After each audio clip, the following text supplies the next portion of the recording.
1 multiply 12, 2 multiply 6, 3 multiply 4, 4 multiply 3, 6 multiply 2 and 12 multiply 1। ये हमारे factor आ चुके हैं। तो 12 के फैक्टर हो गए हमारे 1, 2, 3, 4, 6 एंड 12। हेलो स्टूडेंट, कैसे हो आप? आई होप अच्छे होंगे। मैं आदित्य कुमार आज आपके सामने बेसिक नॉलेज ऑफ मैथ से ही एक और वीडियो लेकर के आया हूं और आज हम आपको इसमें बताएंगे कि फैक्टर क्या होते हैं और हम कैसे करते हैं, यानी कि गुणनखंड। चलिए तो जान लेते हैं फैक्टर किस तरह के होते हैं। देखो, फैक्टर जो है किसी भी संख्या को गुणा में तोड़ने को ही फैक्टर कैसे हैं। जैसे इसे हम तोड़ सकते हैं 3 और 7 में, ठीक है। इसका मतलब 21 आएगा गुणा करने पर। ऐसी कोई भी संख्या हो जिसको गुणा करें हम और गुणा करने के बाद हमारी वो संख्या आ जाए तो उसको हम फैक्टर बोलते हैं। जैसे कि 21, ये भी हमारा फैक्टर हो गया, ठीक है। चलिए अब मैं आपको फैक्टर निकालने बताता हूँ कि कैसे हम फैक्टर निकालते हैं। चलिए हम जो है एक क्वेश्चन ले लेते हैं 36। आज 36 के आपको फैक्टर निकालने हैं तो कैसे निकालेंगे? देखो 1 मल्टीप्लाई 36, ठीक है, और 2 से काट देंगे तो ये आपका आएगा 18।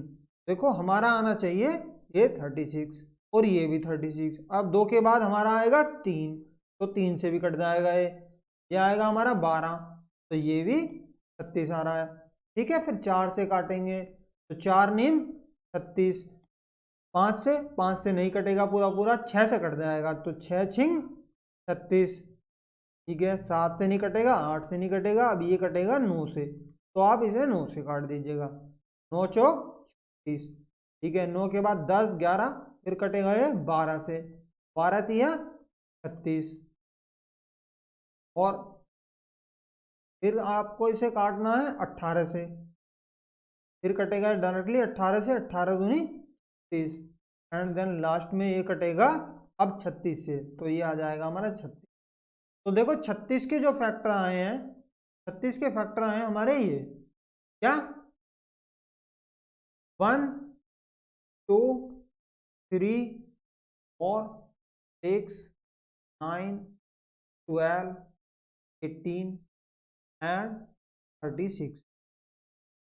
अब थोड़ा सा एक चीज समझ लीजिएगा कि देखो पहले तो ये हमें इसका काम नहीं है, तो इसको आप जो है ना, इसको आप रफली लिखें और बाद में से मिटा दें, क्योंकि गुणा करने पे हमारा ये आना चाहिए। अब आप ये देख लीजिएगा कि इसको आप शॉर्ट में कैसे करोगे। शॉर्ट में आपको करने के लिए देखो ये 1 है, 2 है, 3 है। अब देखो ये नंबर इससे जो है छोटा है, ये भी छोटा है, ये भी छोटा है, ये भी छोटा है, ये है हमारा इक्वल। इसके बाद जो है ना, ये जो नंबर आ रहा है 9 आपका, ये वाला 9 बड़ा हो गया, तो ऐसी कंडीशन में आपको क्या करना है, ये जो है यहां से रिमूव कर देना है। यानी कि हमें जो फैक्टर निकालने हैं केवल और केवल आपको 6 तक ही निकालने, इससे आगे नहीं निकालने। ये कुल मिलाकर के हमारे फैक्टर हो, ठीक है। तो आपको क्या करना है, एक एरो यहाँ लगा देना है और इसके बाद एक एरो यहाँ लगा देना, आपका काम खत्म। फिर क्या करना है, जिस तरह से एरो है आप इस तरह से नंबर को लिख लेंगे, 1, 2, 3, 4, 6, और देखो इधर भी 6 आ रहा है, तो रिपीट नहीं करना है किसी नंबर को, तो यहाँ पर 666 आप नहीं लिखोगे, ठीक है। 9, 12, 18, 36। चलिए कुछ और एग्जांपल लेते हैं ताकि और भी क्लियर हो सके आपको। अगर 40 का आपको फैक्टर निकालना है तो कैसे निकालोगे?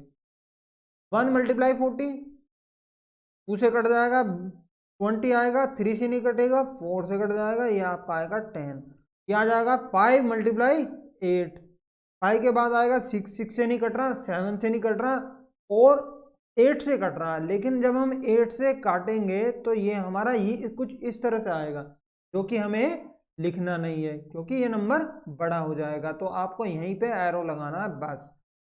इधर एरो लगाओगे, एक पहले वाला नीचे की तरफ और दूसरे वाला ऊपर की तरफ, और आपके फैक्टर आ जाएंगे 40 के 1, 2, 4, 5, 8, 10, 20 और जो बाद वाला नंबर बचे उसमें आपको एंड लगा देना है, और लगा देना है। क्या लगा देना है? एंड और तब जाकर के आप लिखोगे 40। ये आपका आंसर आ जाएगा। चलिए और एग्जांपल लेते हैं ताकि आपको और भी क्लियर हो सके। मान लीजिए कोई संख्या 50 है और 50 का आपको फैक्टर निकालने गुणनखंड। कैसे निकालेंगे? देखो 1 से कट जाएगा 50 आएगा, 2 से काटेंगे आपका 25 आएगा, 3 से नहीं कटेगा पूरा पूरा, 4 से नहीं कटेगा पूरा पूरा और 5 से हमारा कट जाएगा। 5 10 जा 50, 6 से नहीं कटेगा, 7 से नहीं कटेगा, 8 से नहीं कटेगा, 9 से भी नहीं कटेगा, फिर 10 से कट जाएगा। तो 10 मल्टीप्लाई 5, देखो ये वाला नंबर ज़्यादा हो गया इससे। अब जब ये ज़्यादा हो गया तो आपको ये लिखना नहीं है, ठीक है। अब आपको क्या करना है? एरो डाल देने, और एरो डालने के बाद आप इसे लिख लेना 1 2 5 10 25 एंड 50। चलिए और एग्जांपल ले लेते हैं। ये आपका आ गया 100 को आपको फिर फैक्टर निकालने हैं। 1 मल्टीप्लाई 100, 2 मल्टीप्लाई 50, 3 से नहीं कटेगा, 4 से कट जाएगा, आएगा आपका 25, 5 से क्या आएगा 20, 6 से नहीं कटेगा, 7 से नहीं कटेगा, 8 से नहीं कटेगा, 9 से नहीं कटेगा, ये 10 से कटेगा डायरेक्ट। कटने का मतलब आप समझ रहे हो कि रिमाइंडर जो है हमारा वो 0 बचना चाहिए, ठीक है। इसे बोलते हैं पूरा पूरा विभाजित हो गया। ये स्टूडेंट, तो आप लिख लेंगे इस तरह से, जिस तरह से एरो है ना उस तरह से लिखते जाएं। जैसे 1 2 4 5 आ रहा है ना, ऐसे लिखते जाओ 4 5 10। अब देखो इधर भी 10 है, मैंने कहा था कि रिपीटेशन से बचना है, तो ये 10 नहीं लिखना, पर अब 20 लिखेंगे, 25 लिखेंगे और 50 लिखेंगे एंड देन 100 लिखोगे। चलिए स्टूडेंट एक और एग्जांपल मैं आपको बता देता हूँ। मान लो आपको 144 का निकालना है, ठीक है। तो 144 का निकालने के लिए क्या करोगे आप? 1 गुणा 144, 2 से कट जाएगा, 2 7 जा 2 2 जा, 3 से कट जाएगा 3 3 4 जा 12 और बचा 2, 3 8 जा 34, 4 से कट जाएगा। चलिए 4 से काट लेते हैं, क्या आएगा आपका 4 3 जा 12 एंड आपका 4 6 जा 5 से नहीं कटेगा। अब आपको ये 6 से काटना, 6 से कट जाएगा, 6 दूनी 12 और 6 चौक 24, 7 से नहीं कटेगा, 8 से कट जाएगा, 8 से काट लीजिएगा, 9 से कट जाएगा, 9 से काट लीजिएगा। आप 9 से काटेंगे कितना आएगा? 9 एकम 9, 9 छिकी 54, फिर 10 से नहीं कटेगा, 11 से नहीं कटेगा, 12 से कट जाएगा, 12 से काटोगे आपका आएगा 12 गुना, ठीक है। अब देखो ये संख्या बराबर होगी, आप इसे यहीं रोक दो, क्योंकि ये जो है नंबर देखो यहाँ छोटा है ये बड़ा है, ये छोटा है ये बड़ा है, ये छोटा है ये बड़ा है, ये छोटा है ये बड़ा है, ऐसे ही करते करते ये इस नंबर के बराबर हो चुका और अगली वाली संख्या में ये वाला नंबर बड़ा हो जाएगा और इधर वाला नंबर हो जाएगा छोटा। तो आपको ये करना नहीं है, बस आपको इसे यहीं तक छोड़ देना और अपना आंसर लिख लेना। 1 2 3 4 6 8 9 12 16 18 24 36 48 52 एंड देन 144, ये आपके फैक्टर आ। चलिए एक एग्जांपल और ले लेता हूँ। जैसे कि 25 है, आप 25 का निकालना है, तो आप निकालने के लिए 1 मल्टीप्लाई 25, 2 से नहीं कटेगा, 3 से नहीं कटेगा, 4 से नहीं कटेगा और डायरेक्टली ये कट जाएगा 5 से। तो आपका ये यहीं पे खत्म हो जाता है। क्या लिखोगे? 1 5 एंड 25। चलिए ये तो थे गुणनखंड। मैं अब आपको बता देता हूँ प्राइम फैक्टराइजेशन यानी कि अभाज्य गुणनखंड। आपने प्राइम फैक्टराइजेशन के बारे में सुना होगा कि प्राइम फैक्टराइजेशन, वही मैं आपको बताऊंगा।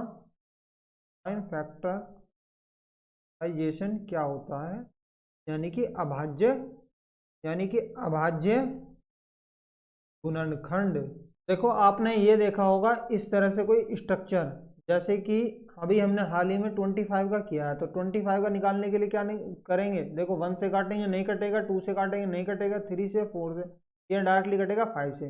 तो 5 5 जा 25, फिर 5 1 जा 5। क्या आया हमारा प्राइम फैक्टराइजेशन? ये आया हमारा 5 मल्टीप्लाई, ठीक है, ये हमारा आंसर आ गया। अब चलो ये एक और एग्जांपल ले लेते हैं। ये आपके 100। अब आपको 100 का निकालना है, तो 100 का कैसे निकालोगे? चलिए 100 को निकालने के लिए 2 से काटेंगे, 2 5 जा 10 और 0। अब इसमें ऊपर वाली संख्या नहीं देखनी, अब ये देखनी है। अब इसको काटना है आपको। किससे काटोगे? ये भी 2 से कट जाएगा, ये आएगा 25। फिर उसके बाद सेम आएगा 5 5 जा 25 और 5 जा 5। देखिए कुछ स्टूडेंट बोलते हैं कि ये वाला जो है ये तो हमारा है एलसीएम। एलसीएम नहीं है, ये एलसीएम नहीं बोला करते, ये है तुम्हारा प्राइम फैक्टराइजेशन। इसको बोलते हैं अभाज्य गुणनखंड। एक और एग्जांपल ले लेता हूं मैं ताकि आपको और भी क्लियर हो जाए। ठीक है स्टूडेंट, चलिए हम ले लेते हैं। मान लीजिए हमारे पास है 36। अब 36 का आपको अभाज्य गुणनखंड निकालना है। कैसे निकालोगे? देखो 36 को पहले काटोगे आप 2 से, 2 से कट जाएगा, ये आ जाएगा 18। फिर 2 से काटोगे, कितना आएगा? 9। अब जब 2 से काट दिया हमने, उसके बाद हम 3 से स्टार्ट करेंगे। 3 3 जा 9 और 3 1 जा। तो हमारे 36 के अभाज्य गुणनखंड क्या है? 2 गुना 2 गुना 3 गुना 3। ठीक है, ये हमारा आंसर है। आई होप स्टूडेंट कि आपको गुणनखंड निकालने आ गए होंगे और अभाज्य गुणनखंड के बारे में भी आपको पता लग गया होगा। लेकिन फिर भी आपको अगर अब भी कोई समस्या आ रही है तो आप हमें नीचे कमेंट बॉक्स में बता सकते हैं। मैं कोशिश करूंगा कि उस पर भी कोई ना कोई वीडियो जल्दी ही बना दूं। इस वीडियो में इतना ही, मिलता हूं नेक्स्ट वीडियो में। तब तक के लिए मुझे विदा दीजिए।